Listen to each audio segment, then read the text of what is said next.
Hello everyone, in this video I will tell you how to reach out to WhatsApp support in your iPhone WhatsApp. Right, so I'm going to open my WhatsApp now.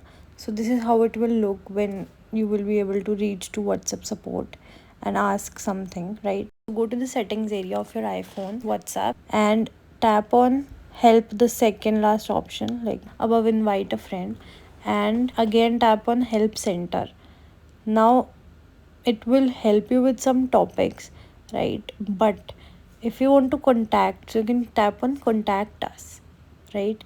Now I have asked something already because one of my other contacts had some problem in WhatsApp. So I was asking some things and it gave me some solution, right? It will try to give you all the related answer, right? Now I can also go to the description area and check that this is the official chat of WhatsApp support, right? So anyone can contact anytime. And WhatsApp is free and offers simple, reliable message. So it's like similar to normal chat description. We can do this and we can ask anything.